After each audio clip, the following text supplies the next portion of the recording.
सनातन धर्म की जय। प्रणाम सभी को। आत्महत्या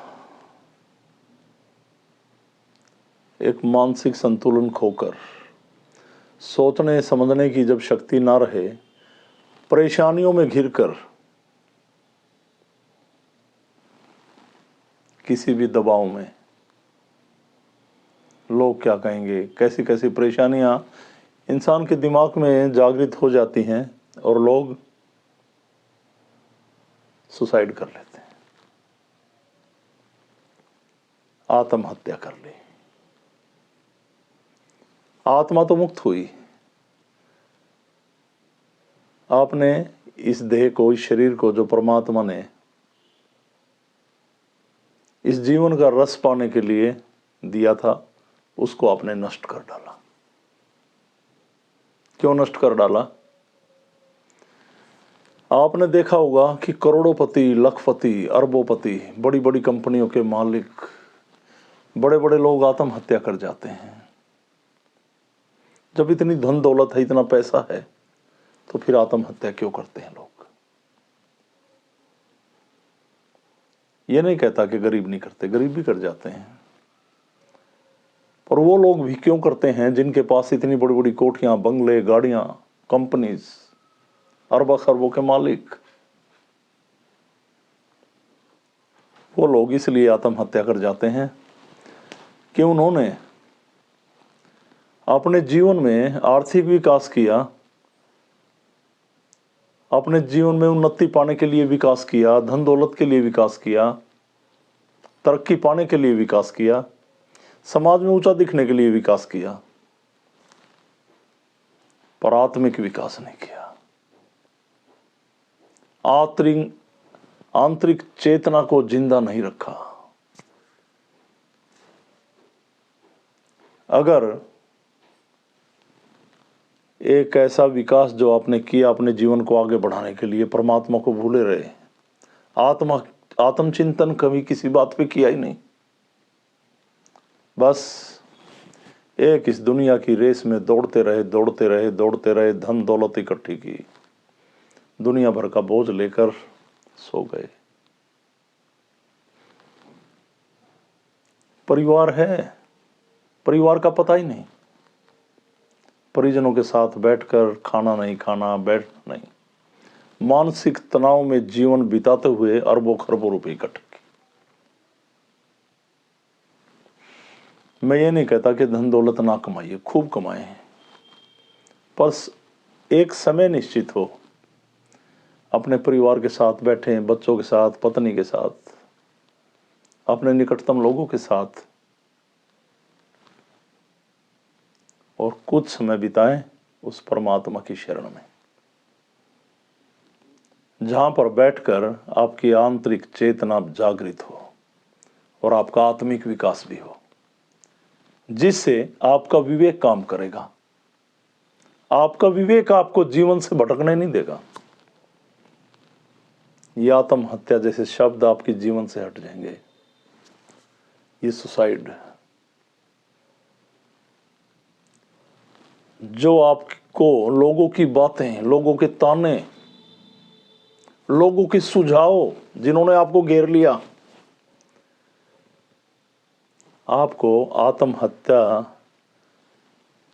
जैसी बातों पर मजबूर कर देते हैं। कहते हैं बस अब जीने का कोई रास्ता नहीं, लोग क्या कहेंगे। आपका विवेक, ये सद्बुद्धि, ये उस परमात्मा की कृपा, वो आत्मिक ज्ञान, वो आत्म जागृति, वो आंतरिक चेतना आपको ऐसा नहीं करने देगी, और आप जीवन आनंदमयी ढंग से जिएंगे। ये देखो, ये शरीर उस परमात्मा ने जब घड़ा, एक बनाया, आपको दुनिया में भेजा, कितनी अच्छी रचना की, और आप इन दुनिया की बातों के वशीभूत होकर, लोग क्या कहेंगे मुझे, ये मैंने क्या कर दिया। क्या कर दिया? आपने कुछ नहीं किया, छोड़ दो इन बातों को, और प्रभु रंग में रंगो, वो उसकी आवाज सुनो। आज गलत हुआ तो कल सही भी होगा, कल गलत हुआ तो फिर सही होगा। हर रोज नया सवेरा, नई जिंदगी, नई रोशनी, नया प्रकाश। कल तक आप जो गलत कर चुके, आज मौका है सुधारने का, संवारने का, आगे बढ़ने का। हर रोज सुबह नई किरण, नया जीवन लेके आती है हमारे लिए। परमात्मा एक नया प्रकाश बिखेरता है। फिर आप क्यों इतने बुरे रास्ते पे चल के आत्महत्या जैसे शब्द करते हैं? नहीं, बिल्कुल नहीं। ये पूरी प्रकृति जो है ना, ये पूरी प्रकृति, कितने पेड़ पौधे हैं इसमें, कितनी तरह की महक, खुशबू, ठीक उतने ही जीव जंतु प्राणी इस जगत में बनाए परमात्मा ने। जितने पेड़ पौधे हैं उतने ही ये जीव जगत भी है। ये जीव जंतु और प्राणी जगत जितना भी है उतने ही पेड़ पौधे हैं। हर एक का हर एक से संबंध। इंसान इंसान का दुश्मन हो गया, एक वृक्ष वृक्ष का दुश्मन नहीं। तभी तो कहते हैं प्रकृति ही अध्यात्म है। और इंसान को उस परमात्मा ने बनाया कि सबका रख रखाव कर रखे, पर वो खुद ही नष्ट होता जा रहा है, क्योंकि वो प्रकृति से जुड़ा नहीं। किसी पेड़ को किसी का दुश्मन होते देखा ना? नहीं। पर जीव का जीव दुश्मन। हम कहीं भी अच्छा वृक्ष दिखता है और वो खराब हो रहा है, बिना पानी दिए उसको उखाड़ते हैं, चलो घर लगा लें, इसमें पानी देंगे, सींचेंगे, हरा भरा हो जाएगा। ऐसे बहिष्कृत लोग, समाज के ठुकराए लोग, क्या हम उन्हें अपने परिवार का हिस्सा नहीं बना सकते? उनका जीवन नहीं संवार सकते? कह देंगे लोग, क्या कहेंगे, कौन है ये? पर आप जब इतना अच्छा काम करेंगे तो आप ये देखिए कि परमात्मा क्या कहेगा, प्रसन्न हो जाएगा आपके इस कार्य से, बहुत कृपा होगी उसकी। एक दूसरे का सहयोग करें जीवन में, और जब तक आपके अंदर दया नहीं होगी, किसी के कल्याण के लिए आप आगे नहीं बढ़ेंगे, आपकी आत्मा जागृत नहीं होगी। जब आप किसी का भला करेंगे, परमात्मा के आगे किसी के भले की कामना करेंगे, यही है ध्यान, यही है जाप और यही है तप।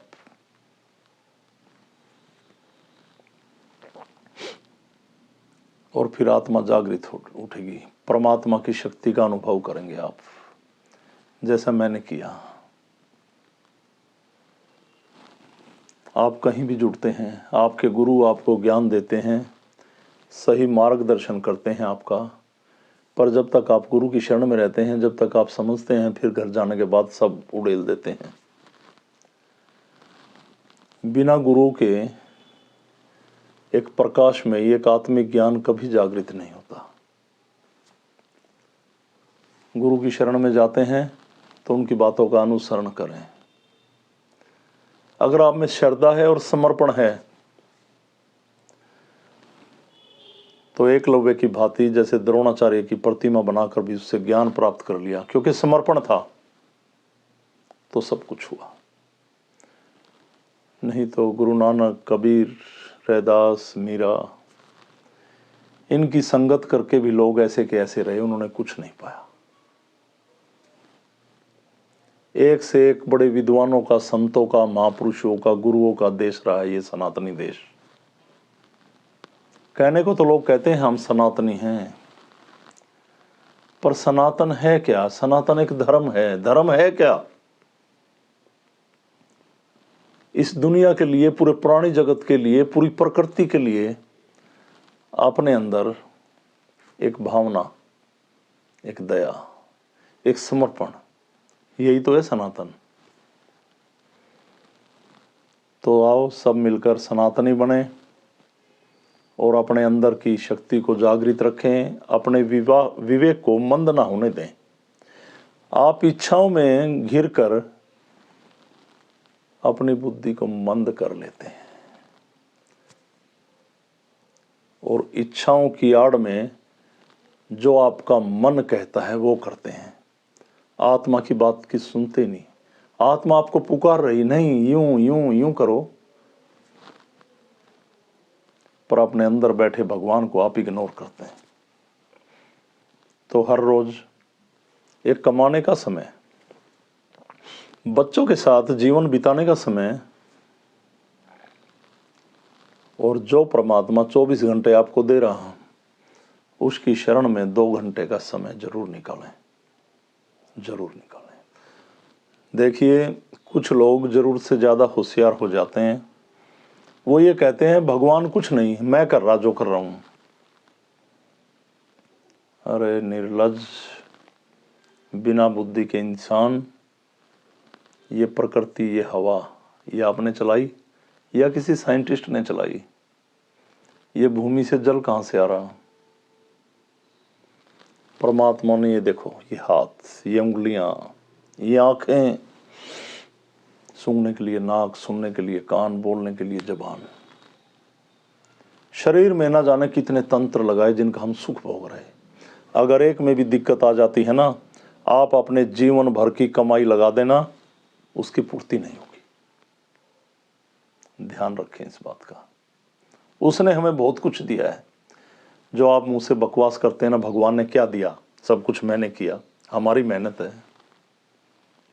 मेहनत तो है, मान लिया, कर्म से कृपा होती है, और नहीं तो कितने भी कर्म कर लो, कितनी मेहनत कर लो, कृपा के बिना सब कुछ खंडर हो जाता है, बेकार हो जाता है।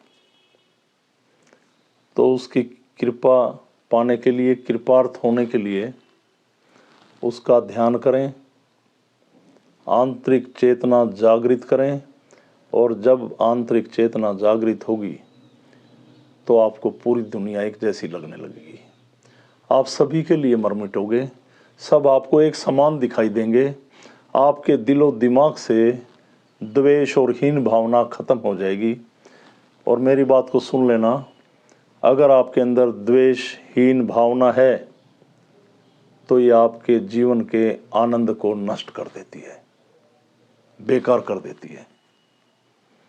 तो हीन भावना और द्वेष, इसको त्यागें, परमात्मा का ध्यान करें, आंतरिक चेतना जागृत रखें, और सभी के लिए, सभी दुखियों के लिए, सभी परेशान लोगों के लिए, जितने लोग आपके संपर्क में आए, उनका जीवन सुधारने के लिए एक से एक आगे कदम बढ़ाकर चले। और इंसान तो गलती का पुतला है, गलतियां करता रहेगा इंसान। और अगर आपके अंदर चेतना जागृत है, आत्मा जागृत है, तो आप एक भगवान की तरह उसकी गलतियों पर पर्दे डालते जाएंगे और उसको सुधारेंगे। पर्दा नहीं डालेंगे, उनकी गलतियों को सुधारेंगे। उनकी गलतियों को अवॉइड कर उसकी अच्छाइयां भी की होंगी वो रखेंगे, और उसको सुधारने की बात करेंगे, अवॉइड नहीं करेंगे।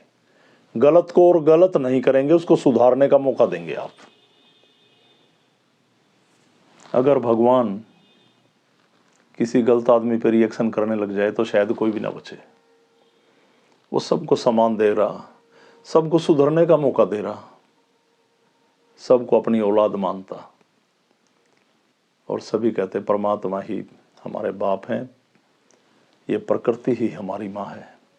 पर इस रास्ते पे चलने का प्रयास नहीं करते।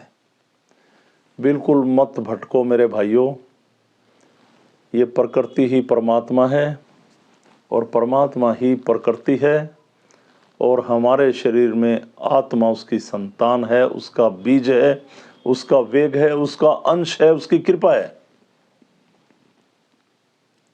तो इसकी सुने, इसको जागृत रखें, और इसको जागृत रखने का एक ही तरीका है, ध्यान।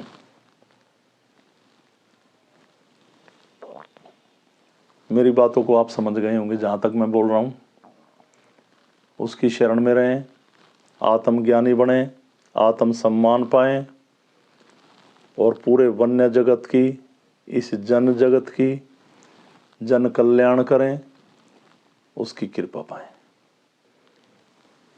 सभी को मेरी तरफ से ओमलक प्रणाम। सनातन धर्म की जय। प्रणाम सभी को, प्रणाम।